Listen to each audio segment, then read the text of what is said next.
Barangay LS 97.1 Forever! Mga kwento ng pag-ibig, kwento ng pag-asa at mga kwento ng buhay dito sa Barangay Love Stories. Love Stories.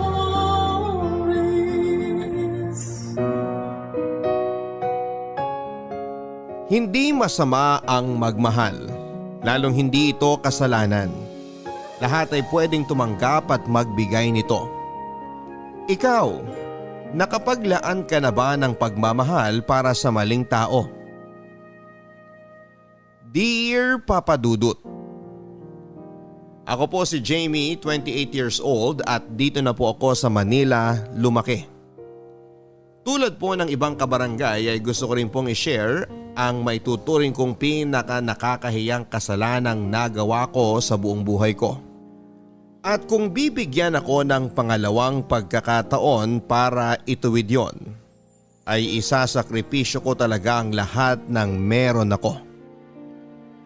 Papadudot, masasabi ko po na sobrang hirap talaga ng buhay namin ng mama ko noon. Ang totoo ay laking squatters area ko. Nakapag-aral ako ng hanggang high school dahil libre lang naman ang mag-aral sa public school. Pero kahit po noong nakagraduate ako ay hindi ko naging problema ang pag-aaral sa kolehiyo. Isang perk ng pagiging matalinong estudyante ay mismong scholarship na ang lalapit sa iyo. Isang mag-asawang doktor ang nagpaaral sa akin sa kolehiyo. Pero hindi ko sila nakikita. Pinapadalhan lang nila ako ng pera na kailangan ko sa pag-aaral ko. Hanggang sa nabigyan ako ng pagkakataon na makilala ng personal ng isa sa mag-asawa na sumusustento sa pag-aaral ko. Si Sir Edgar. May pagkakataon kasi na sa ibang remittance center na ipadala ni Sir Edgar yung pera na pang tuition ko. Kaya naman personal niya akong tinext para makuha ko ng tama yung pera at may pambayad agad sa school. Malaki ang pasasalamat ko kay Sir Edgar at sa pamilya niya. Dahil sa generosity na ipinapakita nila sa akin bilang scholar nila. Isang araw ay naglakas loob ako na mag-text kay Sir Edgar para sabihin gusto ko sanang tumulong sa kanilang mag-asawa sa mga proyekto nila kung meron man. Para naman kahit papaano ay makabawi ako sa tulong nila sa akin. Dumalas ang pagkikita namin ni Sir Edgar. Mula noong makita niya ako ng interes na makibahagi sa mga feeding program nila. Siya pa lang ang nakikita ko noon. Hindi ko pa nakakadaumpang palad ang kanyang pamilya. Bata pa lamang ay gusto ko na talagang maging architect. Ang pangit po kasi ng bahay namin noon kaya pangarap ko talaga ang magkaroon ng isang malaki at magandang bahay. Mag-isa na lamang po kasi si mama na kumakayod dahil baby pa lamang ako noong iniwan kami ng papa ko. Kaya po wala akong kinilalang ama. Si Sir Edgar lang ang bukod-tanging lalaki na nagpakita at nagparamdam sa akin na importante ako at meron akong halaga. Alam kong mali ang nararamdaman ko pero higit pa sa parang isang ama ang nararamdaman ko para sa kanya. Pakiramdam ko ay mahal ko talaga si Sir Edgar. Kaya po noong magkaroon ako ng pagkakataon ay sinigurado ko na hindi niya ako matatanggihan. Jamie, Po, sir? salamat ulit sa pag-volunteer mo sa feeding program ha. Nakakatuwa at meron pa palang kabataan na tulad mo na handa mag-volunteer sa mga ganitong bagay. Natutuwa kasi ako sa mga batang natutuwa kapag nakakatanggap sila ng kahit kaunting tulong. Ano ka ba, sir? Kulang pa nga po itong pagsama-sama ko sa mga programa ninyo sa laki ng nagastos ninyo para sa pag-aaral ko. Kaya nga pagbutihan mo pa ang pag-aaral mo. Kasi mas lalo akong ginaganaang tumulong kapag nakikita ko yung mga katulad mo na malapit nang maabot ang mga pangarap nila. Pero hindi lang naman pong maging isang architect ang pangarap ko. Ano pa ba ang gusto mo? Gusto kong magkaroon ng boyfriend na kasing bait at kasing gwapo mo, sir. Darating din sa'yo yung panahon na yan, Jamie. Huwag kang magmadali. Pero sa tingin mo ba, sir, hindi imposibleng magustuhan din ako ng lalaking gusto ko? Para sa akin, ang tanga ng lalaking hindi ka gugustuhin. Masipag ka saka matalinong babae. Sino bang hindi magkakagusto sa'yo? Sigurado ko na kung sino man yung lalaking yun, hinihintay niya lang na aminin mo na gusto mo siya. Baka kasi natotorpe sa'yo. Talaga po ba? Sa tingin mo, dapat ko nang sabihin sa kanya? Kung handa ka na ipagtapat sa kanya, edi sabihin mo na. Sino ba kasi yung lalaking yan? Kilala ko ba? Ay, kilalang kilala mo po. Talaga? Pwede ko bang malaman kung sino? Sikreto lang natin. Talaga? Promise? Promise? Sino ba? Ikaw. Ikaw po yung lalaking gusto ko. Sa tingin ko nga po mahal na kita. Sabi mo, tanga lang yung lalaking hindi ako gugustuhin. Ibig bang sabihin, gusto mo rin ako? Seryoso ka ba, Iha? Parang nakitang anak ka. Wala akong pakialam kung ilang taon ka na. At seryoso ako sa nararamdaman ko. Kahit isang beses, hindi pa ako nagkaroon ng boyfriend. Kaya first time ko tong nararamdaman. Kaya alam kong mahal kita. At kaya ko yung patunayan. Bakit mo ko inalikan? Baka may makakita sa atin. Sira na ba ang ulo mo? Alam mo na may asawa na ako. Oo, alam ko yun. Alam kong may asawa at anak ka na. Pero wala pa rin akong pakialam.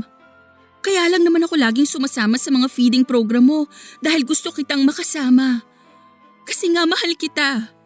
At kaya kong ibigay sa'yo kahit ang pagkababae ko. Sa tingin ko naman, hindi na kayang ibigay sa'yo ng asawa mo yung kaya kong ibigay. Edgar, hindi mo naman kailangang sabihin sa asawa mo to eh. Okay lang sa akin kahit patagulang. Basta makasama kita. Basta iparamdam mo lang sa akin na gusto mo rin ako. Pero Jamie, marami pa namang mas bata dyan. Mas bagay sa'yo. Hindi na kita kayang pasayahin tulad ng kaya nilang gawin sa'yo. Pero ikaw lang yung lalaking nagpapasaya sa akin. Hindi ko naman nararamdaman sa ibang lalaki yung sayang nararamdaman ko kapag kasama kita. Kaya pwede ba? Huwag mo naman akong pigilan. Pag-isipan mong mabuti. Maghihintay ako ng text mo. At sana, hindi ako masaktan sa mababasa ko.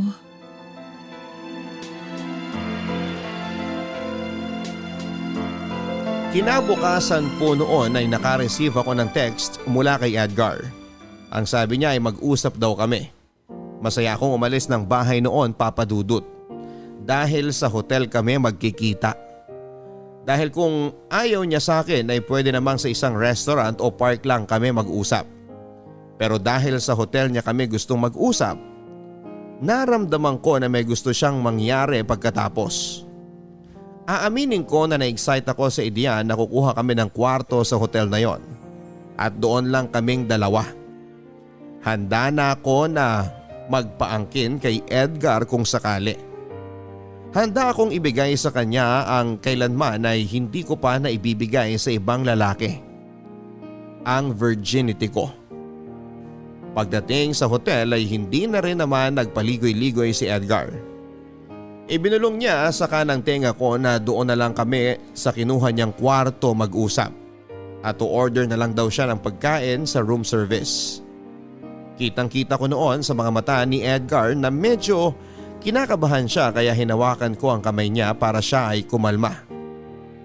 Nakita ko rin sa mga mata ni Edgar na parang hinuhubaran na niya ako. Nakita ko ang pagkalalaki niya na unti-unting bumalot sa pagkatao niya ng mga oras na yon. Kinilig ako sa mga nakita ko kay Edgar noon, Papa Dudut. Handang-handa siya na kunin ang pagkababae ko. Isa pang nagpakilig sa akin, Papa Dudut, ay hindi maitago ni Edgar sa mga kilos niya na gusto niya akong angkinin.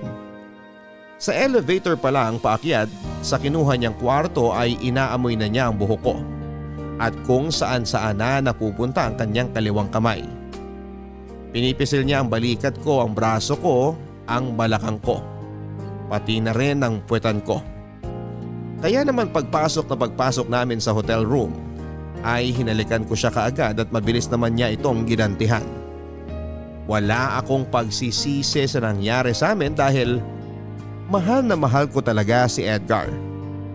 Masayang masaya po kaming dalawa sa relasyon namin kahit na kaming dalawa lang ang nakakaalam. Ayos lang naman sa akin na itago ang relasyon naming dalawa ni Edgar. Walang kaso yon sa akin. Mahal ko siya at ine-enjoy ko lang ang mga oras na magkasama kami. Sumasama pa rin ako sa mga feeding program nila. Habang nasa feeding program, syempre ay umaarte ako na parang wala kaming relasyon. Yun naman ang napagkasunduan naming dalawa. Ayoko rin na malagay sa alanganin si Edgar ng dahil sa akin. Ilang feeding programs nang ganon ang setup namin ni Edgar. Masasabi kong nakakasanayan ko na. At ang pinakagusto kong parte ng feeding program, Papa Dudut, ay tuwing natatapos ito. Doon ko kasi nasusolo si Edgar. Doon kami sa hotel na lagi naming pinupuntahan pagkatapos. Sinigurado ni Edgar na doon lang sa lugar kung saan hindi madalas magagawi ang misis niya.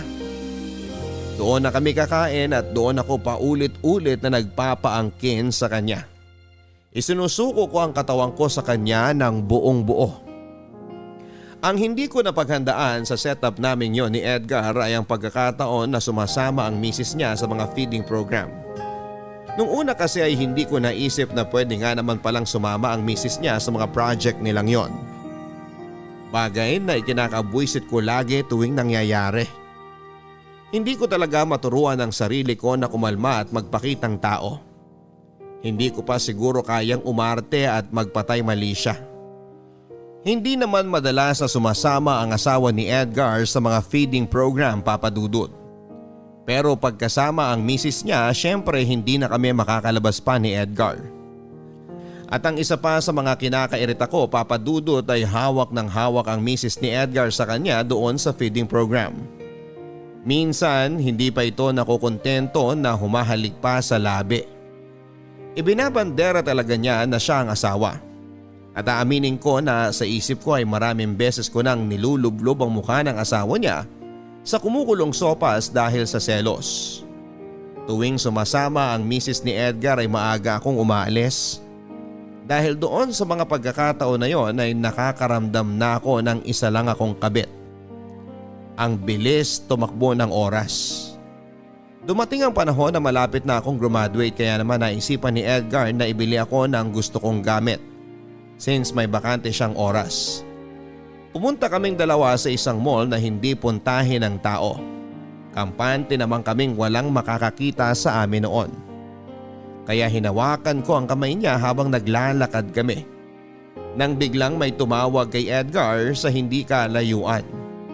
Ninong pala ng nag-iisa niyang anak.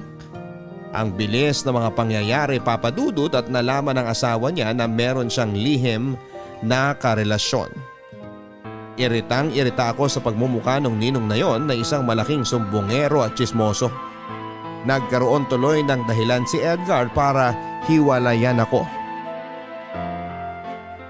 Hindi mo naman kailangan makipaghiwalay sa akin eh. Alam na ng asawa ko na nang bababae ako. Hindi magtatagal, mag-iimbestiga yon at malalaman niya kung sino ka. Di ba mas maganda nga na alam niya na? At least hindi na tayo mahihirapang magsabi sa kanya. Hindi mo na ako itatago. Jamie, wala sa usapan natin na balang araw, sasabihin natin sa asawa ko yung nangyayari sa atin. Nagkasundo tayo na hanggang ganito lang ang relasyon natin. Anong ibig mong sabihin? So ano? Wala lang sa'yo lahat to? Sabi mo gusto mo ko. Sabi mo mahal mo ko. Pero mas mahal ko ang pamilya ko. Kaya kitang bigyan ng pamilya, Edgar. Yun lang bang gusto mo? Jamie, hindi ko sila basta tatalikuran. Mahal ko sila. Pero mahal din kita. Paano naman ako? I'm sorry. Marami pa namang lalaki dyan eh. Mas bata, mas gwapo. Konti na lang makakagraduate ka na. Mas marami ka pa makikilala. Gusto mo bang tinatawag kang kabit? Hindi mo deserve ang ganong klaseng reputasyon. Okay lang sa akin kahit kabit lang ako. Ilang beses ko bang kailangan sabihin sa'yo yun? Ikaw ang gusto ko. Wala akong interes sa ibang lalaki. Please, Edgar. Huwag mong gawin sa akin to. Huwag mo akong iiwan. Sa akin kasi hindi na okay to. Pinagsisisihan ko lahat na nangyari sa atin. Isang malaking pagkakamali ang makipagrelasyon sa'yo. Bakit ka ba ganyan? Nung isang linggo lang ang saya-saya natin, di ba? Tapos ngayon sasabihin mo sa akin na pinagsisisihan mo lahat yon? Sa totoo lang sumusobra ka na sa mga sinasabi mo sa akin eh. Pero mag-sorry ka lang Edgar, mapapatawad kita. Sabihin mo lang na mahal mo ako, mapapatawad kita. Please, nagmamakaawa ako. Huwag mo akong iiwan. Kaya kitang patawarin. Salamat kung ganon. Pero sa panahong to, mas kailangan kong kapatawaran ng mag-ina ko. Iiwan nila ako, JB. Kaya kung mahal mo talaga ako, palalayain mo ko na maayos. At hayaan mo ko na bumalik sa kanila. Hayaan mo ko na maging masaya sa kanila. Hayaan mo na kami at huwag kang manggugulo. Hindi mo guguluhin ang pamilya ko. Kung mahal mo talaga ako, hahayaan mong ayusin kong relasyon ko sa pamilya ko na malapit ng masira dahil sa panloloko ko sa kanila. Tandaan mo to Edgar. Kapag iniwan mo ako ngayon, wala ka nang babalikan sa akin. Kahit lumuhod ka pa, wala na akong pakialam. Hindi na ako babalik pa sa'yo. At lahat na nangyari sa atin, hindi na yun mauulit. Sige na, alis na ako. Edgar! Edgar! Yun na po ang naging huling pagkikita namin ni Edgar Papadudut. Sinubukan ko pa siyang tawagan pero hindi ko na po siya makontakt. Inalis niya ang lahat ng communication na meron kami. Block na rin ako kahit sa anong social media. Sinubukan ko ring puntahan yung mga lugar kung saan siya nagpapa-feeding program. Pero hindi ko na siya nakita doon. Kahit na pinutol na niya ang ugnayan namin ay sinubukan ko pa rin siyang habulin pero hindi ko na po talaga siya nakita at nakausap. Kahit naisipan at gustuhin ko mang puntahan si Edgar, hindi ko nagawa kasi hindi ko naman alam kung saan siya nakatira. Pero kung nagkataon na alam ko ang address niya Papadudut ay baka talagang pinuntahan ko siya. Kahit sobrang kahihiyan ang tanggapin ko. Ewan ko ba, ganon ako kabaliw kay Edgar noon. At kahit na hindi kami nag-uusap at nagkikita ni Edgar, sinigurado pa rin niya na makapagtatapos ako ng kolehiyo. Planchado na lahat Papadudut. Bayad na ang lahat ng mga babayaran at isa lang ang gagawin ko. Yon ay ang dumating sa graduation ko at magmarcha sa entablado. Inasahan ko na darating si Edgar sa pinakaimportanteng araw ng buhay ko. Pero hindi siya dumating. Nangako siya sa akin noon na sisiguraduhin niyang nandun siya sa araw ng graduation ko. Umasa lang po ako sa wala. Lahat ng pinangako niya sa akin na inaasahan ko ay walang natupad. Pero bakit yung bagay na hindi ko naman inaasahan na mangyari, yun pa ang nangyari. At kahit na ilang taon nang nakalipas ay hindi pa rin nawala sa isipan ko si Edgar. Lumaki akong walang tatay kaya hindi ko naranasan ang mahalin ng isang lalaki. Tanging si Edgar lang ang nagparamdam sa akin noon. Mababaw na kung mababaw. Pero yun yung klase ng pagmamahal na kulang sa akin na nakita at naramdaman ko kay Edgar. Matalino akong babae at malakas ang loob ko. Kaya paulit-ulit kong sinasabi sa sarili ko na makakayanan ko rin ang lahat ng mga pagsubok sa buhay ko. Itinuon ko ang sarili ko sa pagtatrabaho. At kung minsan naman ay ginuguhit ko ang pangarap kong bahay. Pero ang nai-imagine kong lalaki na makakasama ko roon sa loob ng bahay na yon ay si Edgar pa rin. Hindi ko lang alam kung paano at saan mag-uumpisa hanggang sa may nakilala akong lalaki. Si Limuel. Si Limuel ang nag-iisang lalaking nangungulit sa akin sa trabaho. Mukhang babaero ang datingan niya pero mukha rin naman siyang mabait. Nagkakilala kami noong minsan kaming naging partners sa isang project. Engineer kasi si Limuel at tuwing lunch ay hinihila niya ako sa kantin para doon ay sabay kaming kumain.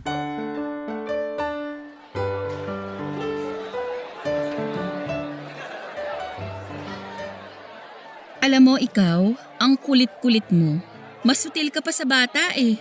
Alam mo ikaw, ang seryoso-seryoso mo. Alam mo ba kapag hindi kang umingiti, mabilis ka magmumukhang matanda? Hay nako, wala akong panahon sa mga kalokohan mo Limuel. Marami akong trabaho. Mukha bang nga konti ng trabaho ko?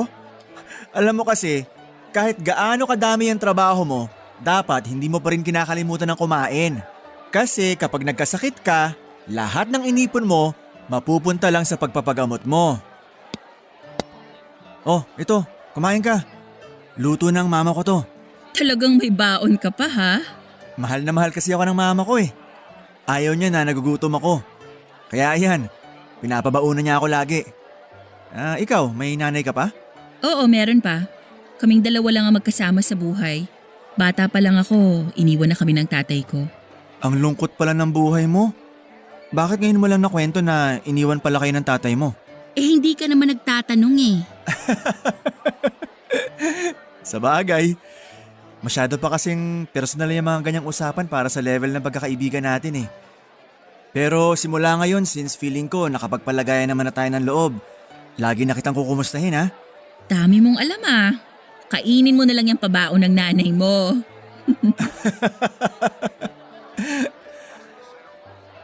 Nga pala. Kumusta mama mo? Okay naman siya, malusog. Nandun lang siya sa bahay. Hiyang sa pagiging plantita niya. Uy, saluhan mo na ako dito sa baon ko. Pwede naman akong bumili ng pagkain ko dito kung magutom man ako. Pwede na ba akong umalis? Hindi, wag kang umalis. Kailangan kumain ka muna. Ano ba yung arte mo? Ba't bang sungit mo? Siguro, hindi ka pa nagkakajowa no? Kaya parang galit ka sa mundo. Kapal mo? Di ka nakakatawa.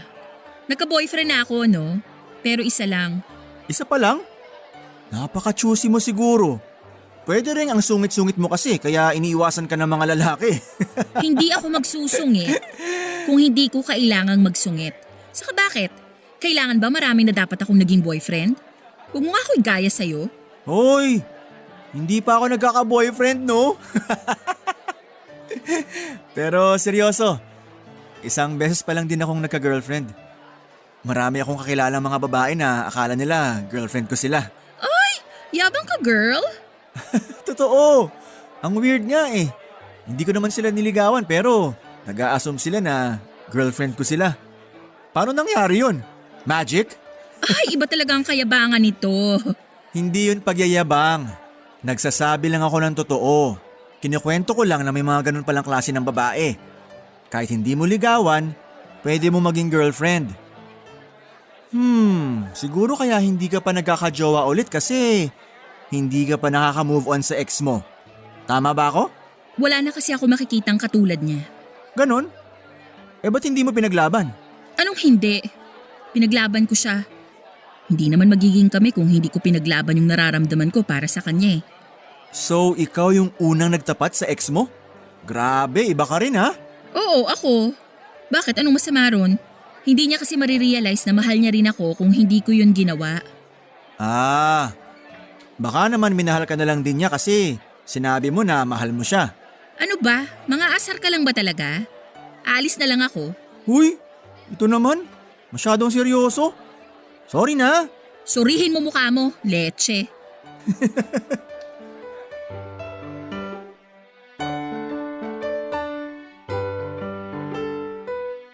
Ewan ko ba, Papa Dudut? May parte sa akin na gusto ko na inaasar ako ni Lemuel pero ayokong ipakita sa kanya yon. Tuwing inaaya niya ako sa kantin para kumain ay alam ko nang aasarin niya lang ako. Pero sumasama pa rin naman ako. Masaya naman kaming magkasama. Yun nga lang, mapang-asar talaga siya. Iniisip ko na lamang din na matalino kasing tao si Lemuel kaya may sense of humor. Ang totoo po ay madalas niya akong napapatawa kahit na mas madalas po ay naiinis niya ako. Araw-araw ay ganon ang sitwasyon naming dalawa. Kapag napipiko na ako ay nilalayasan ko na lang siya. Gusto ko rin kasing ingatan ang puso ko at baka mahulog ako ng tuluyan kay Lemuel. Hindi pa ako handang umibig ulit. Natatakot ako na baka sa huli ay iwan niya lamang ako katulad ng ginawa sa akin ni Edgar. Minsan nga po pakiramdam ko ay namamalik mata ko. Parang nakikita ko po kasi si Edgar sa kanya.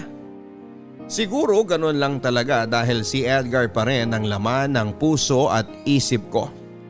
Hindi pa nga siguro ako nakakapag-move on sa naging relasyon naming dalawa. At sa bawat araw na pinipigilan ko ang sarili kong mahulog kay Lemuel, ay mas lalo kong nagugustuhan ang pagkatao niya. Mahirap talagang pigilan ang damdamin, kaya naman habang umaandar ang panahon ay na-develop na talaga ang feelings namin para sa isa't isa. Wala rin naman pong mawawala kung susubukan ko ulit na magmahal.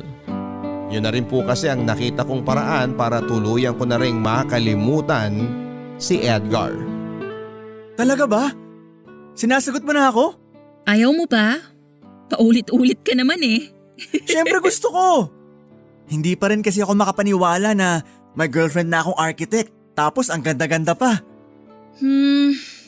Wag mo na akong bolahin. Sinagot na nga kita, di ba?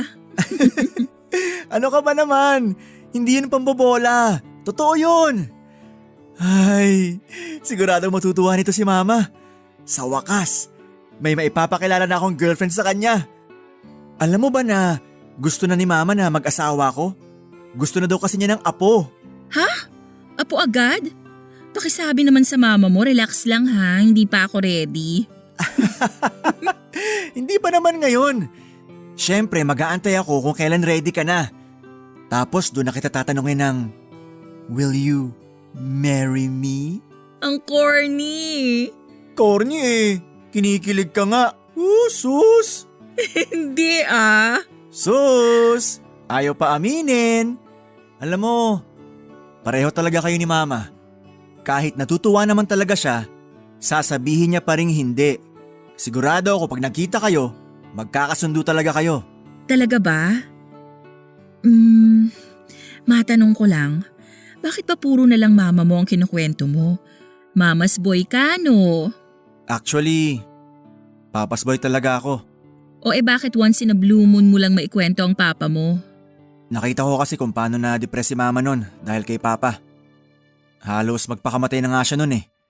Kaya sabi ko, aayusin ko ang buhay ko para maging proud ang mama ko sa akin. Yun ang mission ko sa buhay. Ang pasayahin ng mama ko. Naku, maganda yan. Iba talaga ang pakiramdam pag napapasaya ang nanay. Natutuwa ako tuwing pinapasalubungan ko ang nanay ko ng halaman. Alam mo yung hindi maitago ng mukha niya yung saya? Oo, alam na alam ko yan. Last time na nakita kong ganun kasaya mama ko, nung niregaluhan ko siya ng tuta. Pero teka, ano bang ginawa ng papa mo sa mama mo? Ano pa? Di ng babae. Ah, ganun ba? Di ba kasama niyo naman yung papa mo sa bahay niyo? Oo. Ibig sabihin, kayo yung pinili niya. Magpasalamat ka na lang kasi buo pa rin kayo. Magpasalamat sa tatay ko? Hindi mangyayari yun, no? At dapat lang pinili kami ni Papa. Kasi kung pinili niya yung kabit niya at may nangyaring masama sa mama ko, isusunod ko talaga silang dalawa. Kahit makulong pa ako. Walang hiyang kabit yun. Alam naman niyang may asawa na yung tao eh. Bakit niya pa pinatulan? Teka nga. Bakit ba napunta na yung usapan sa kabit ng papa ko? Ewan ko sa'yo. Dalang-dala ka na nga ng galit mo eh. Alam mo dapat patawarin mo na sila. Hindi ko sila mapapatawad, Jamie. Kaya nga kung magkatuluyan tayo, hindi ko gagawin yung ginawa ni Papa kay Mama. Hay nako, kung mangangabit ka rin lang naman, unahan na kita ngayon pa lang. Huwag na nating patagalin to. Ngayon pa lang dun ka na sa kabit mo. Kasi hindi ka naman mangangaliwa kung kontento ka sa akin eh. Kaya nga hindi na ako maghahanap ng iba. Kasi kontento na ako sa'yo. Kinilig ka ba? Oo na, kinilig na ako. Yun! First time umamin!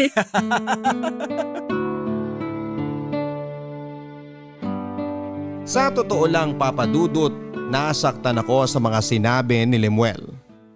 Alam ko kasi yung pakiramdam na maging isang kabet at hindi piliin. Pumasok din naman sa isipan ko na manggulo noon pero hindi ko ginawa dahil alam kong magagalit lang sa akin ng sobra si Edgar. Hindi naman sa ipinagtatanggol ko yung mga kabit pero nagmahal lang din naman kasi kami. Gusto rin naming maramdaman yung kami yung pipiliin. Pero hindi ko na po yun ginawa kay Edgar dahil tama naman siya.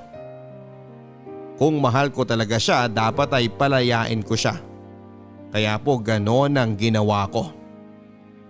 Pakiramdam ko po tuloy ay hindi ko pwedeng sabihin kay Lemuel yung tungkol sa nakaraan ko. Natatakot ako na baka iwan niya ako kapag nalaman niyang minsan din akong nanira ng pamilya. Baka kasuklaman at kamuhian niya ako. Damang-dama ko kasi ang pagkamuhi niya sa papa at sa kabit ng papa niya. Habang nagkukwento siya. Nang panahon na yon ay minabuti kong ilihim na lamang sa kanya ang madilim kong nakaraan at magpatuloy sa relasyon naming dalawa. Hindi kailanman dapat malaman ni Lemuel ang tungkol kay Edgar. Hindi naman niya kailangang malaman. Ito na ang simula ng aking bagong mundo. Aking mundo na kalilimutan na si Edgar. Ito na ang simula ng aking bagong buhay, pag-ibig, kasama si Lemuel. Wala namang naikwento ang mama ko sa akin na may naging kabit ang papa ko kaya iniwan niya kami. Dumating ako sa punto na hindi ko maintindihan ang sarili ko. Kahit na anong pilit kong magpatuloy sa buhay ay hindi pa rin ako makalaya sa alaala ni Edgar. Naiisip ko pa rin siya kahit na kami na ni Lemuel. At kung sabagay siguro ay nasa proseso pa ako noon ng tuluyang pagtanggal kay Edgar sa sistema ko. Pakiramdam ko tuloy ay nangangaliwa ako ng mga oras na yon. Pinag-aaralan ko naman ng maigi kung paano papasukin si Lemuel sa buhay ko. Masaya akong kasama si Lemuel at minsan kasi ay nakikita ko talaga sa kanya si Edgar. Hindi ko nga alam kung ano ba ang pinakain sa akin ni Edgar at hindi talaga siya mawala sa puso't isipan ko. Naging sobrang hirap talaga ang pag-move on para sa akin. Alam kong mali na isipin ko pa ang ibang lalaki habang kasama ko ang lalaking pinangakuan ko ng pagmamahal. Parang mas nahirapan pa nga ako dahil ilang linggo na kaming magkarelasyon ni Lemuel noon. Pero hindi ko pa rin magawang sabihin sa kanya ang salitang mahal kita. Pero hindi ko po hinayaan na sirain ng nakaraan ko ang kung anong meron kami ni Lemuel. Sa pagtakbo ng oras at paglipat ng mga araw, masasabi kong unti-unti na akong nakapag-move on sa nakaraan ko. Slowly but surely, ika nga. Salamat sa pagmamahal na pinaramdam sa akin ng boyfriend ko. Si Lemuel talaga ang naging gamot para tuloy-tuloy na makalimot ang puso ko sa maling pag-ibig na naramdaman nito noon. Masaya kami ni Lemuel sa relasyon namin. Hindi naging mahirap para sa amin na bigyan ng oras ang isa't isa dahil parehas kami ng kumpanyang pinagtatrabahuhan. Masarap kausap si Lemuel, bukod kasi sa nakakatawa siya ay talagang may sense siyang kausap. Bagay na talagang nagpahanga sa akin. Kilala na rin siya ng mama ko dahil madalas ay hinahatid niya ako sa bahay namin. Noong mag-third monthsary kami ay sobrang excited ni Lemuel. Gusto niyang i-celebrate namin yon kasama ang mga magulang niya. Pumayag ako. Gusto ko rin yon at naramdaman ko kasi noon, Papa Dudut, na gusto kong magkaroon talaga kami ng mas malalim na ugnayan ni Lemuel. Handa na akong seryosohin siya. Gusto kong tumagal kaming dalawa. Parang gusto ko na talaga siya. Pero parang hindi ko masyadong naihanda ang sarili ko sa mga sumunod na pangyayari. Napaaga tayo ng dating dito sa bahay. Dala na raw ni mama yung mga food natin. Hintayin lang natin sila mama dito sa sala. Pagdating nila, sabay-sabay tayong kumain. Ipapatikim ko sa iyo yung paborito kong lasagna. Oh, bakit parang di ka mapakali? Pasensya ka na ha. First time ko kasing ipapakilala sa magulang kaya naiilang pa ako. Ha? Ibig sabihin yung first boyfriend mo, hindi ka man lang pinakilala sa mga magulang niya? Hindi. Ang gago naman ng ex mo. Hindi ka talaga mahal nun, kaya hindi ka niya nagawang ipakilala sa mga magulang niya. Mahal, pwede bang wag na nating pag-usapan yung ex ko? Huwag mo sabihing naapektuhan ka pa rin. Ano? Hindi ka pa ba nakaka-move on? Hindi naman sa ganun. Hindi naman na kasi dapat ungkatin pa yung mga bagay na hindi niya nagawa para sa akin eh. Matagal na kaming tapos noon. Hayaan na natin siya.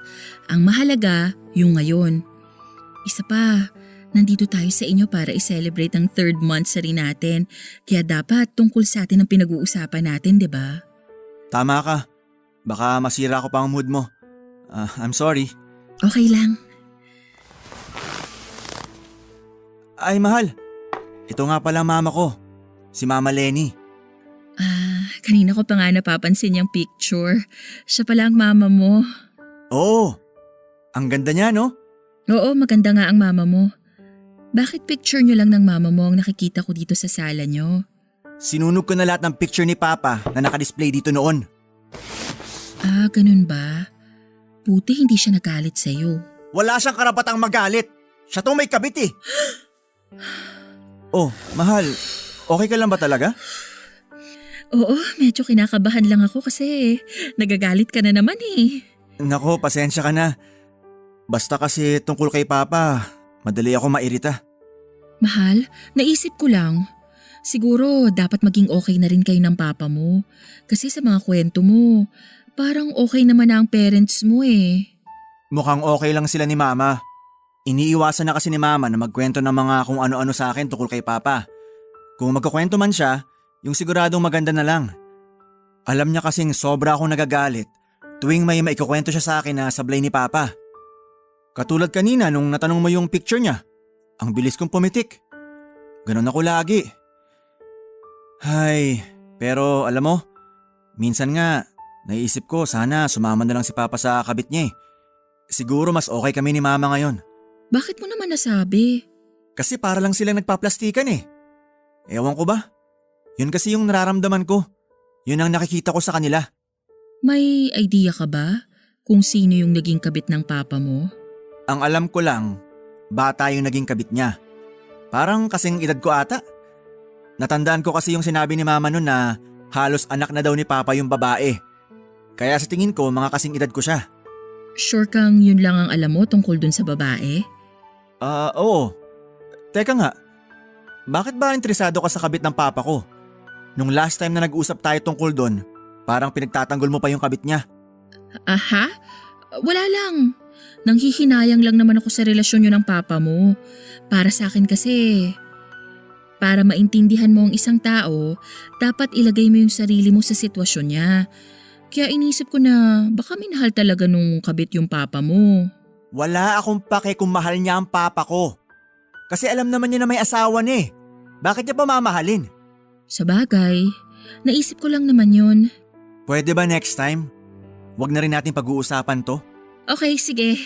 Pasensya na. Lenny, hindi ko makakalimutan ang pangalan na yon. Unang kita ko pa lamang sa picture ni Lenny ay nakutuban ko ng si Edgar, ang tatay ni Lemuel. Ginawa ko ang lahat para maitago ang kaba ko kay Lemuel. Ang akala ko ay sa pelikula lang nangyayari ang mga eksenang yon, Papa Dudut. Ang gulo ng isip ko noon dahil hindi ko lubos maisip na nandun ako sa sitwasyon na yon. Kinailangan kong makaalis doon kaagad. Nagdahilan ako kay Lemuel na biglang sumama ang pakiramdam ko para lang makaalis kaagad ako sa bahay nila. Sinabi ko na bigla akong inatake ng migraine at kailangan kong ihiga ang sakit ng ulo kong yon. Nag-offer pa siya sa akin na doon lang ako sa guest room nila magpahinga. Pero nagpumilit ako na umuwi na. Hindi ko hinayaan na hintayin pa naming dumating ang mama niya. Siguradong mamumukhaan ako noon na ako ang scholar nila ni Edgar at nagkikita kami noon sa mga feeding program nilang mag-asawa. Ayokong mabanggit ng mama ni Lemuel sa kanya na kilala ko ang papa niya. At lalong ayokong dumating sa punto si Lemuel na pagtagpi-tagpiin niya ang mga pangyayari at baka magkaroon pa siya ng ideya na ako ang naging kabit ng papa niya. Hindi ko kakayanin yon pag nagkataon, hindi kailanman. Mukhang may gustong patunayan ng tadhana sa akin ng araw na yon, Papa Dudut. Matapos kong makumbinsi si Lemuel na iuwi na niya ako, pagtayo naming dalawa sa sofa, biglang bumukas ang pintuan at pumasok ang mama niya. Hindi niya ako nakilala kaagad mula sa pinto pagpasok niya ng bahay. Bagay na ipinagpasalamat ko.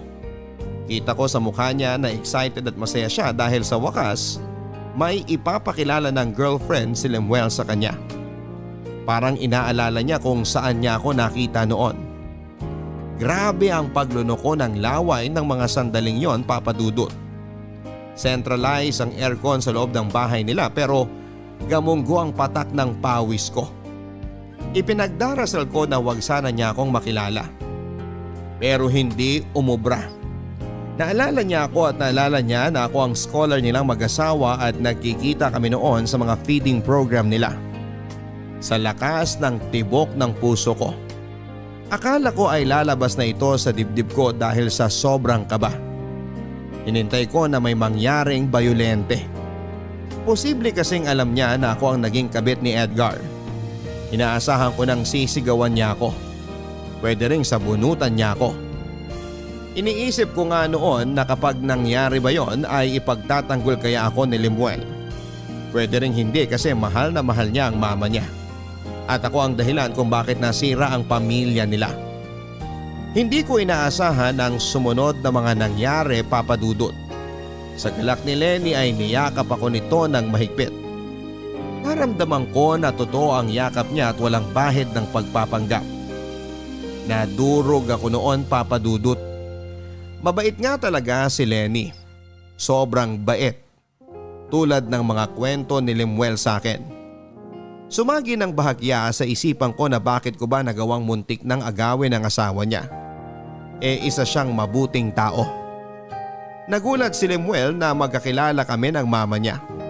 Ikinagulat niya rin na ako ang naging scholar ng mga magulang niya at nakakasama nila ako sa mga feeding program pero never kaming nagkita doon. Akala ko noon ay malilito siya at mag-iisip ng kung ano. Pero baliktad ang nangyari. Sinabi niya na destiny raw ang lahat ng yon.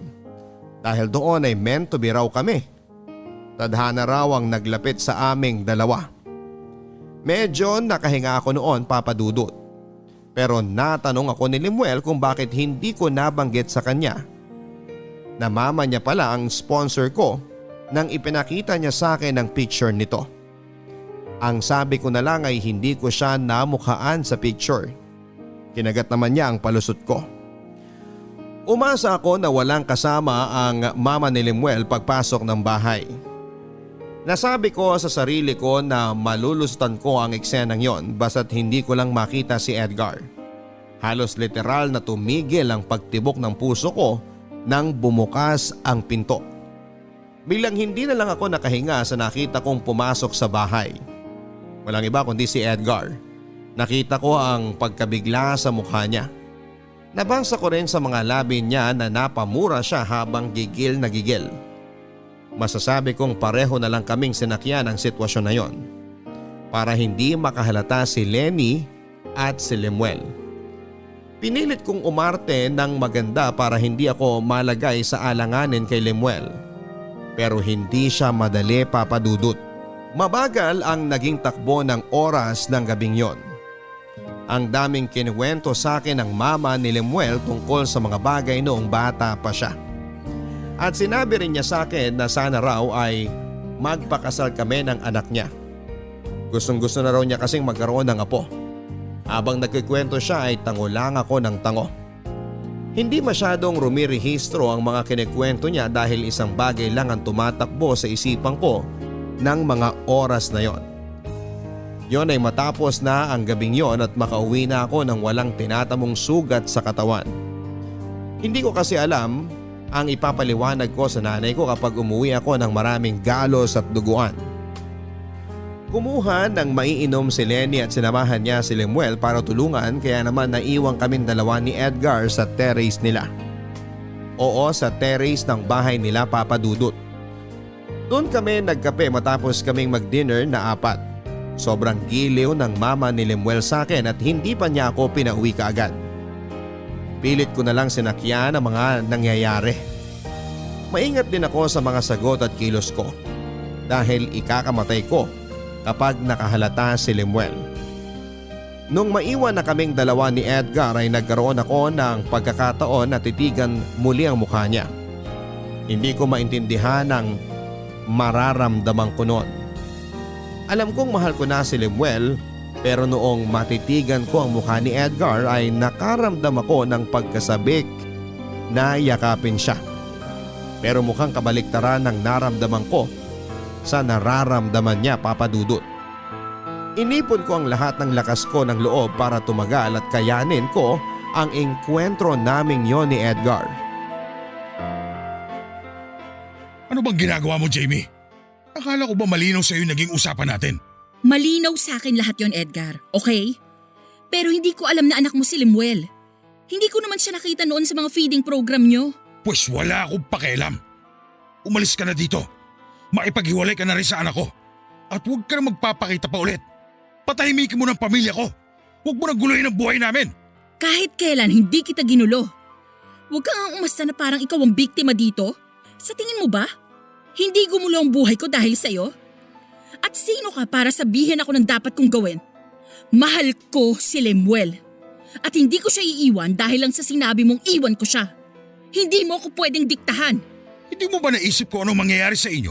Kung malaman niya na ikaw yung naging kabit ko noon? Na ikaw yung sumira ng masaya niyang pamilya? Ikaw yung dahilan kung bakit nasira yung relasyon namin mag-ama. Huwag mong isisi sa akin lahat ng nangyari noon. Dahil base sa naaalala ko, na-enjoy mo naman lahat yon, di ba? Isa pa, wala akong balak sabihin yun sa kanya. Kaya malalaman niya lang yon kung ikaw mismo ang magsasabi. Kaya manahimik ka na lang at hayaan mo maging masaya kami ng anak mo. Huwag mo ako subukan, Jamie. Bakit? Anong gagawin mo, Edgar? Ha? Sasabihin mo kay Lemuel? Talagang gusto mong sirain yung katiting na respeto na meron siya para sa tatay niya na kumabit sa bata. Eh di sige, sabihin mo. Ewan ko lang kung mapatawad ka pa talaga niya. Alam mo bang kinasusuklaman ka ng anak mo dahil sa panluloko mo sa mama niya? Ano kaya sa tingin mong mararamdaman niya kung sa'yo pa manggagaling na ako ang naging kabit mo? Sana nga daw sumama ka na lang sa akin noon eh. Siguro raw kung ako ang pinili mo noon, mas masaya sana ang buhay nila ng mama niya ngayon. Pinag-aral kita hindi para guluhin yung buhay ko. Hindi ba sapat yun para tumanaw ka kahit gabutil na utang na loob sa akin? Maging sensitibo ka naman. At kahit habang buhay pa nila akong kamuhian, hindi ko na ulit gagawin yung naging kasalanan ko noon. Ikaw yung pinakamalaking pagkakamaling nagawa ko sa buong buhay ko. At nakikita ko ngayon na manas sa akin ang anak ko. Kasi hindi siya marunong kumilatis ng babaeng gugustuhin. Alam mo, gago ka. Kung hindi ko lang mahal si Lemuel, baka hinulog na kita sa baba mula dito sa terrace nyo. Sige, gawin mo! Tignan natin ang tapang mong tarantado ka. Huwag mo kong sinusubukang animal ka. Minsan mo nang sinira ang buhay ko kaya hindi ko nahahayaang gawin mo sa akin ulit yon. Ang dami mo pang sinasabi. Hiwalayan mo ang anak ko. Tapos! Mamatay ka sa inggit, tanga. Nagmamahalan kami ni Lemuel at walang mali ron. Kaya wag mo na akong subukang takutin. Hindi ako matatakot sa mga katulad mong duwag. Bahagang buntot, wala kang maipagmamalaki sa akin.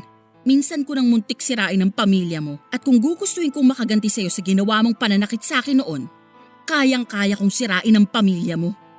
Hindi mo alam kung gaano kahirap ang pinagdaanan ko para makalimutan ka lang. Pero hindi ko gagawin yun.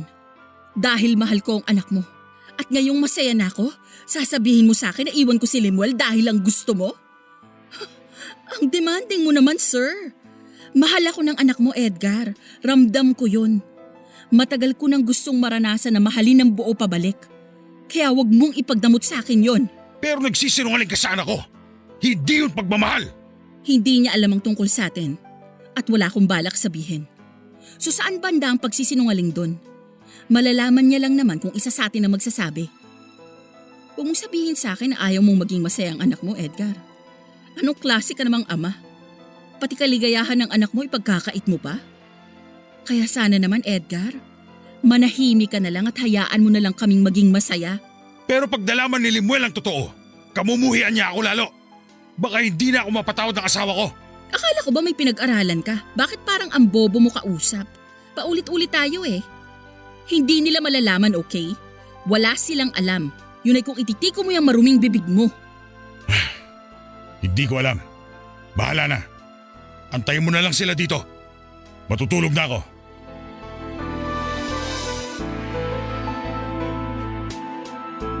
Hinayaan kong tumulo ang mga luha ko na pinagkapigil-pigilan kong bumagsak nang makalayo sa akin si Edgar. Pinigilan kong umiyak sa harapan niya dahil ayokong isipin niya na mahina ako at may nararamdaman pa ako para sa kanya. Ayokong magmukhang marupok, Papa Dudut. Kahit durog na ang buong pagkatao ko dahil sa komprontasyon na yon, ay pinilit kong ipakita sa kanya na matapang ako. At kahit parang nauupos na ang kaluluwa ko ng mga oras na yon ay bigla tuloy akong naguluhan, Papa Dudut. Parang gusto ko nang maging kami na lang ulit ni Edgar. Mali ang nararamdaman kong yon, malamang dala lang yon ang sobrang pagkamiss ko sa kanya. Kaya ganon ang naramdaman ko. Pero hindi pwedeng madala ako ng damdamin ko. Kailangan ay mas ituon ko pa ang atensyon at nararamdaman ko para sa boyfriend kong si Lemuel. Hindi nagtagal matapos umalis ni Edgar ay dumating na rin si Lemuel. Mabuti na lamang at inubos ko na ang mga luha ko sa pag-iyak at pinilit na tumahan bago pa siya dumating. Napansin niya na mugto ang aking mga mata. Ang sabi ko na lang siguro dahil yon sa antok. Naniwala naman siya. Kinuha lang daw ng mama niya ang mga photo album nila para maipakita sa akin. Habang tinititigan ko ang mukha ni Lemuel ay naisip ko na para siyang pinabatang si Edgar. Kaya siguro madalas kong makita si Edgar noon sa kanya dahil mag-ama pala sila. Pero sa pagkakataong yon, hindi ko nahahayaan pa na mawala siya sa akin. Nangako ako sa sarili ko na hindi ako magtatago ng sikreto sa kanya. Maliban na lamang sa parte ng buhay ko na minsan akong naging kabit ng papa niya. Halos mag-aalas 11 na ng gabi at hindi pa rin tapos ang kwentuhan namin. Habang tumatagal ay mas lalo kaming naging close ni Lenny. Tita Lenny, sabi niya kasi ay Tita Lenny ang itawag ko sa kanya. Nung una ay naiilang ako pero dahil nga sa ilang oras naming pagkwekwentuhan ay napilit niya rin ako. Ang lakas pala nilang mag-ina sa puyatan. At hindi na ako magtataka dahil doktor nga pala ang mama ni Lemuel. Sanay na sanay talaga siya. Hindi rin naman ako dinapuan ng antok dahil sobrang daming kwento ni Tita Lenny na sinasabayan ng mga joke ni Lemuel. Ganon pala ang pamilya nila. Ngayon naiintindihan ko na kung bakit ganon na lamang ang galit ni Lemuel sa papa niya dahil sa pangangabit nito. Ang dami ko ng litratong nakita sa photo album nila. Pero merong isang album na hindi ko pa natitignan. Bigla akong nakaramdam ng kaba matapos kong kunin ang album na yon. Tuloy pa rin ang kwentuhan namin noong hinawakan ko at simulang buklatin yung album na yon. Napansin ko na nag-iba ang aura ng mukha ni Tita Lenny habang nililipat ko ang mga pahina. Hindi ko naman yon binigyan ng pansin at tumuloy lamang ako sa pakikipagkwentuhan ko kay Lemuel at sa pagtingin sa mga litrato. Maganda na sana ang takbo ng lahat nang parang biglang may naalala si Tita Lenny.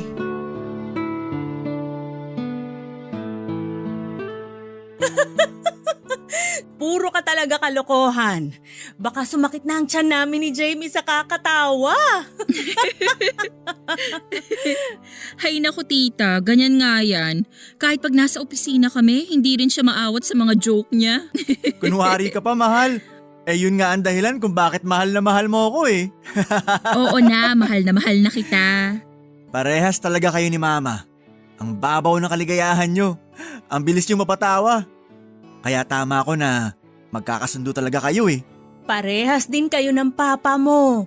Ganyan na ganyan din siya noon. Okay ka lang, mahal?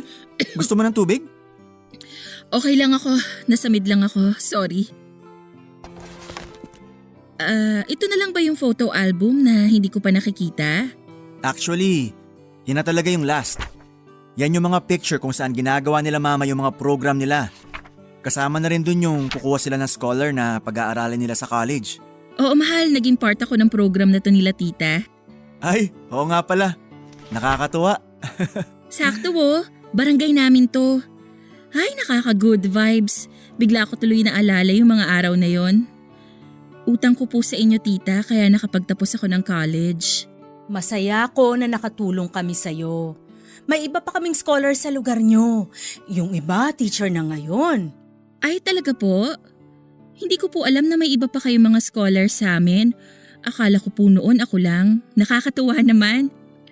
Ibig sabihin po mas marami pa kayong mga kabataan na natulungan makapagtapos ng pag-aaral bukod sa akin.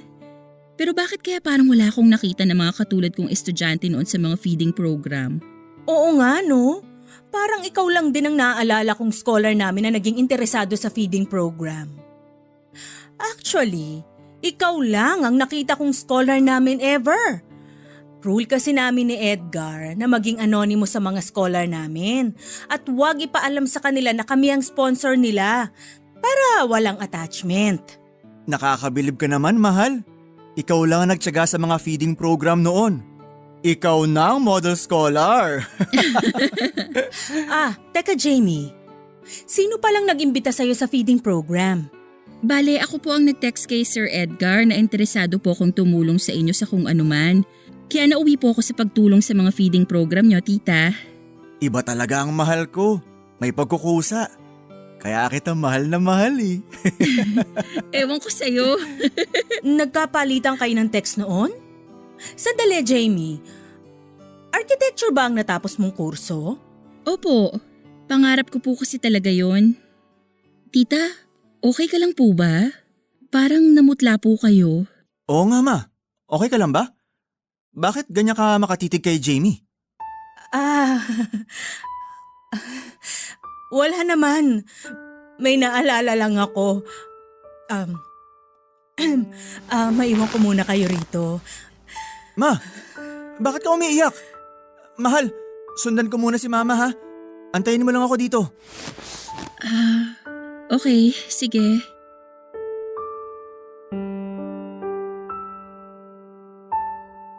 Halos tumagal po ng 1.5 oras ang pag-uusap nila. Naayos ko na po yung mga dapat kong ayusin at nahugasan ko na rin ang mga tasa at platitong nagamit namin. Pero hindi ko pa rin alam kung bakit gano'n na lamang ang reaksyon ni Tita Lenny noong sinabi ko na architecture ang kurso ko. Dumiretso na ako sa sala at doon ko na lang minabuting maghintay. Medyo kinakabahan na ako habang iniisip ko kung bakit gano'n na lamang katagal ang pag-uusap nila. Nakaramdam na rin ako ng pagkaantok pero wala pa ring Lemuel na bumababa mula sa pangalawang palapag ng bahay nila. Kung nasaan ang kwarto ng parents nila. Bigla na lang akong kinabahan ng sobra nang marinig ko na humahagulhol si Tita Lenny at nasundan niyo ng mga gamit na nabasag. Naalala ko na baka alam na ni Tita Lenny na ako yung naging kabit ng asawa niya noon. Pero pinilit ko pa rin kalmahin ang sarili ko. Dahil kami lang naman dalawa ni Edgar ang nakakaalam ng sekretong yon. At kampante rin ako na hindi niya yon sasabihin sa mag-ina. Pero kabaliktaran po nang iniisip ko ang nangyari dahil umamin po ang gagong si Edgar sa naging relasyon naming dalawa. Aray! Halika! Dito tayo mag-usap sa labas. Aray! Ano ba? Lemuel, nasasaktan ako! Kulang pa yung gago ka! Ano bang problema mo? Bakit mo ako sinampal? Kailan mo balak sabihin sa akin ang totoo, ha? Kailan? Anong ibig mong sabihin? Yung unang lalaki naging boyfriend mo. Papa ko yun, di ba? Ang galing mong artistang gago ka! Napaikot mo ako! Sinabi niya pala sa inyo. Napakatarantado pala talaga ng tatay mo eh. Ikaw ang tarantado sa inyong dalawa. Oo, inamin na ni Papa. Ibang klase kang babae. Hayop ka, niloko mo ako! Alam mo kung gaano ko kinamumuhian yung tatay ko manloloko. Pero yung mas malala, ikaw yung naging kabit ng Papa ko! Ang dumi mo! Lemuel, please. Hayaan mo muna akong magpaliwanag. Ano bang ipapaliwanag mo? Nang dahil sa'yo, nakita ko na namang umiyak ang mama ko. Matagal na panahon na, Jamie. Simula nung huling beses siyang umiyak ng ganon. At kasalanan mo to! Hindi mo nalaman ni mama ang pangalan mo noon. Nasabi naman ng ninong kong kurso mo sa kanya. Ikaw lang ang scholar nilang architecture ang course! Pero ngayon ko rin lang naman nalaman ang lahat. Ngayon ko lang napagtagpi-tagpi ng buo. Nung nakita ko yung papa mo, Doon ko lang nalaman na ikaw pala yung nag-iisang anak niya. Hindi ko to sinasadya, maniwala ka. Paano pa ako maniniwala sa'yo ha? Ikaw yung babaeng dahilan kung bakit muntik magpakamatay dati si Mama. Kaya pala lagi mo pinagtatanggol yung kabit ni Papa kasi ikaw pala yon. Kaya pala gustong-gusto mong pinag-uusapan natin yung Papa ko kasi siya yung lalaking una mong minahal. Sa dami ng lalaki, bakit Papa ko pa, Jamie? Hindi ko naman talaga alam eh. Sana naman maniwala ka sa akin. Nung nagkakilala tayo sa trabaho, hindi ko alam na anak ka ni Edgar. Wala akong maitim na balak sa pakikipagrelasyon sa iyo, Lemuel. Mali ang nagawa ko noon na nakipagrelasyon ako sa tatay mo. Pero pinagsisihan ko na yun. Pinagsisisihan? Paano ka nagsisi? Sige nga, paano? Siguro kaya mo ako sinagot para pilitin mo si Papa na makipagbalikan sa'yo, no? O kaya gusto mo siyang hut-hutan ng pera? Ang kapal ng mukha mo. Oo, pinag-aral ako ng magulang mo. Oo, kumabit ako sa tatay mo. Pero hindi ko siya pinirahan kahit kailan. Intindihin mo naman na nagmahal lang ako. Hindi ko sinadya na sirain ang pamilya mo. Hindi ako maniniwala sa iyong hayop ka! Hindi mo kasi alam ang pakiramdam ng masiraan ng pamilya kasi wala ka naman nun! Sabihin mo nga sa akin yung totoo. Mahal mo pa ba ang Papa ko? Hindi! Matagal nang hindi. Ikaw ang mahal ko, Lemuel. Sinungaling! Kaya nga hirap na hirap ka magmahal ng iba dahil mahal na mahal mo pa si Papa! Noon yon, hindi na ngayon. Umalis ka na! Bago pa ako may magawang di maganda sa'yo! Sige, gawin mo ang gusto mong gawin sa akin. Murahin mo pa ako. Saktan mo pa ako ulit. Kahit pa ulit-ulit. Gusto mo kumuha ka pa ng bato at ipukpok mo sa ulo ko ngayon eh. Sige, gawin mo lang. Kung yun ang magpapagaan ng pakiramdam mo. Pero please, Lemuel, huwag mo akong paalisin. Huwag mo akong iiwan. Kung gusto mo luluhod ako sa harap mo, nagmamakaawa ako sa iyo. Kahit matulog pa ako dito sa labas ng bahay niyo, gagawin ko. Basta mapatawad mo lang ako. Hindi dapat pinapatawad ang mga katulad mong kabit. Wala kang utang na loob. Pinag-aral ka na nga ng mga magulang ko. Tapos ito pa yung isusukli mo? Wala kang kwenta! I'm sorry, Lemuel. I'm sorry. Please, patawarin mo na ako. Ganyan ka rin ba nagmakaawa sa Papa ko dati? Na ikaw yung piliin niya at wag kami? Sana nga ikaw na lang ang pinili niya para walang dahilan na magkakilala pa tayo. Nandidiri ako sa'yo. Nandidiri ako sa sarili ko. Isipin mo, nalawayan ka na ng tatay ko. Tapos natikman ko rin yung laway mo. Napakagago na pinaranas mo sa akin. Hayop kang kapit ka. Umalis ka na. At ayoko makita pa ulit yung pagbumukha mo. Lemuel! Umalis ka na. Bago ko batadyakan yung mukha mo! Umalis ka na!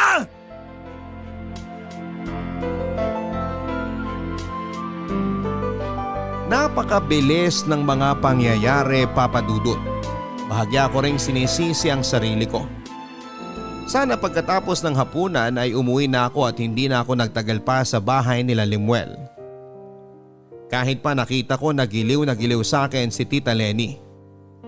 Naghahalo na rin kasi ang emosyon ko noon. Pinipilit kong umarte ng natural lamang para hindi nila mahalata ang kaba ko. Aaminin ko, Papa Dudut, na nasiyahan naman ako sa naramdaman kong pag-welcome nila sa akin. Noong nagkwentuhan kaming tatlo nila Lemuel at Tita Lenny. Noong ko lang kasi naramdaman ng ganon. Baka tama si Lemuel. Hindi ako pamilyar sa mga ganong pakaramdam sa loob ng isang bahay dahil wala naman akong pamilya. Lumaki ako na kaming dalawa lang ng nanay ko ang magkasama. Umuwi ako ng madaling araw na yon na para bang napagsakloban ng langit at lupa. Pagdating ko sa harap ng bahay namin ay 45 minutes pa akong pasimpleng nag-iiyak sa labas. Ayaw ko kasing makahalata ang mama ko sa masaklap na nangyari sa akin ang gabing yon. Ayoko kasing mag-alala siya sa akin, Papa Dudut. Tama nang ako lang ang kumarga ng lahat ng sakit. Hindi ko papayagan na sumama ang loob ng nanay ko nang dahil sa kasalanang mga nagawa ko. Hindi ko alam kung bakit sobrang malas ko pagdating sa pag-ibig. Matalino akong tao pero laging natatalo ng puso ko ang isipan ko. 2 beses ko nang nagawang magmakaawa sa lalaki at 2 beses ko na ring naranasang ipagtabuyan ng taong mahal ko. Bakit naman kung kailan totoo na ang nararamdaman ko para kay Limuel ay doon pa nagkagulo ang lahat? Kinabukasan noon ay nag-resign na ako sa kumpanyang pinagtatrabahuhan naming dalawa ni Limuel. Hindi dahil sa wala ko mukhang maiharap sa kanya. Hindi rin dahil yon yung gusto niyang mangyari. Kung hindi dahil galit na galit ako at ayoko nang magkaroon ng kahit na anong koneksyon sa kanilang mag-ama. Tama ng mga sinapit ko. Oo, kumabit ako at oo, nagkamali ako. Sa mata ng Diyos, isa akong maruming babae pero kalahati lang ang kasalanan ko doon. Dahil ang natitirang kalahati ay kay Edgar, Papa Dudut. Hindi ko ginajustify ang nagawa kong mali. Nakakalungkot lang na pagdating sa ganitong usapin, laging ang babaeng kumabit ang may kasalanan. Wala bang kasalanan yung lalaking may asawa na nangabit? Bakit kaming mga naging kabit ang palaging hinahamak ng mga tao at parang walang kasalanan ng mga lalaki? Bakit dahil lalaki sila at natural sa kanila ang mambabae? Kung immoral ang pumayag kami na maging kabit, immoral din ang ginawa nilang pangangabit. Kaya patas lang. Pero tulad nga ng sinasabi ko sa inyo, Papa Dudut, ay hindi ko po ginajustify ang nagawa kong pagkakamali. Ang mali ay mali. Kailanman ay hindi magiging tama ang isang mali. Laging may kaukulang parusa o balik sa atin ang mga nagagawa nating pagkakasala sa iba. Mali man o malaki. Sinadya man o hindi ay laging may karma na maniningil sa bandang huli. Ngayon ay medyo hirap pa rin akong makaget over sa mga nangyari sa akin. Parang ayoko na ulit ma-involve sa isang relasyon. Nakakatroma, nakakatakot na kasi na baka ipagtabuyan muli ako tulad ng ginawa sa akin ng 2 lalaking minahal ko. Siguro ay darating din ang araw na makakapag-move on ako sa lahat. Pero hindi ako naghihintay. Ayoko mainip at ayoko magmadali. Darating at dapat dumating sa oras na nakaakda itong magparamdam sa atin. Hanggang dito na lamang ang aking kwento, Papa Dudut. Maraming salamat sa pagbibigay pansin sa storya ko. Lagi ko po kayong isinasama sa aking panalangin, nawa ay lagi kayong bigyan ng kalakasan at ilayo kayo sa sakit. Lalo na ngayong mataas ang banta ng COVID sa ating paligid. Nawa ay tumagal pa ang Barangay Love Stories na nagbibigay inspirasyon sa mga katulad kong nagkamali, ngunit handang baguhin ang buhay at itamang muli. More power and blessings po sa lahat sa barangay. Ang inyo pong kapuso at forever kabarangay, Jamie. Mga kwento ng pag-ibig, kwento ng pag-asa at mga kwento ng buhay dito sa Barangay Love Stories. Love